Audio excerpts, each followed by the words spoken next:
All right, let's talk about something that's been drilled into us for, well, forever, the American dream. And at the very heart of that dream, there's always been this one single idea. You have to own a home. It's the ultimate symbol that you finally made it. I mean, we've all heard this, right? Probably from our parents, or a friend, or some expert on TV. You're just throwing money away on rent. It's practically a cultural commandment, isn't it? The subtext is always that buying a house is the only smart, responsible thing to do. But here's the thing. What if that whole dream, that big cornerstone of our culture, is actually built on a really shaky foundation? What if the very thing we're all desperately chasing is, well, an illusion? That's exactly what we're going to get into. So first up, the unshakable dream. You gotta ask, how did this idea get so locked into our brains? The most important thing to get is that this wasn't some natural evolution. Oh no, this dream was built, piece by piece, over generations. Just look at this cultural blueprint. It's been everywhere. We grew up watching those perfect families and their perfect suburban houses on TV sitcoms. We heard politicians telling us it was our patriotic duty to own a home. And today, social media has cranked that volume up to 11. You can't scroll for 30 seconds without seeing #kitchen goals or a dramatic renovation reveal.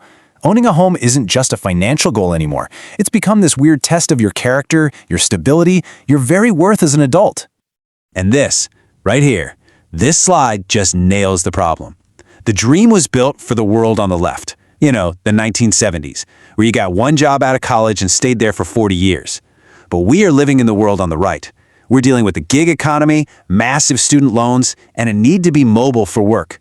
The entire blueprint is out of date, but we're still using it, trying to make it fit. Which brings us right to our first big myth. This idea that wanting a house is some deep, natural human instinct. As we're starting to see, it feels a lot more like a desire that was manufactured for us, not one that came from within us.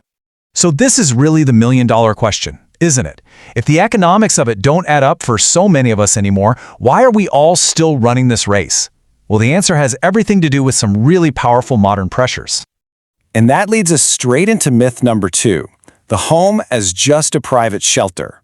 You know, a safe place for you and your family. Because that's not really what it is anymore, is it? It's become a stage for a very, very public performance. You know the drill. You're just scrolling, and bam, there it is. The perfect photo of a brand new farmhouse sink. #kitchen goals. The light is perfect, not a dish in sight. And then, keep scrolling. Oh look, the backyard remodel is finally done. The string lights, the brand new grill. It's this endless stream of comparison that's cleverly disguised as just sharing our journey. And then, the grand finale, the post that says, "We did it! We won the bidding war! So blessed!" Getting the house itself has become the ultimate trophy, the final boss of adulting that you have to broadcast to the world. So let's just slow down and call this what it is. Our homes have turned into a public scoreboard for our social worth. How big is it? What zip code is it in? Did you renovate the kitchen? It's all used, whether we admit it or not, to figure out where we stand in the social hierarchy.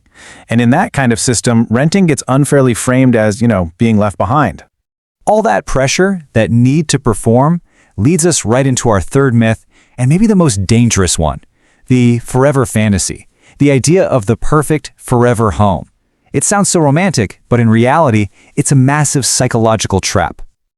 And here's exactly how that trap works. First, you see a house, and you build this whole fantasy life in your head that can only happen in that specific house. So then, you get so emotionally attached that you start to ignore the red flags. The price is a little too high, the inspection had some issues, but you push past it. And before you know it, you're trapped. Your entire identity is wrapped up in this house, along with a mortgage so big it dictates every single move you make. And if you want to see what that trap actually does to a person's life, well, just look at this chart. This is the reality for so many. The dream house eats up almost everything. It leaves you with scraps for savings, for travel, for hobbies, for just having any kind of financial breathing room at all. Okay, so if the old dream is broken and it's basically a trap, what are we supposed to do? Well, it's not about just giving up. It's about completely redefining what the dream even is. It's about moving beyond just bricks and mortgages to build something that actually fits the world we live in today. So what could this new dream look like? Well, what if we decided that financial freedom was more important than getting likes on Instagram? What if we valued the flexibility to move for a great job over being stuck in one place? the whole goal changes. It stops being about designing a life that can serve your mortgage and starts being about finding a home that actually serves your life. And that brings us to one last big thought. After all of this, the outdated rules, the social pressure, the emotional traps, what if the entire chase has been a distraction? What if we've been running after the wrong prize this whole time? Maybe the real dream was never about owning a piece of property. Maybe it was always about owning your own life, having the freedom to build a life that is authentically, wonderfully, and unapologetically yours.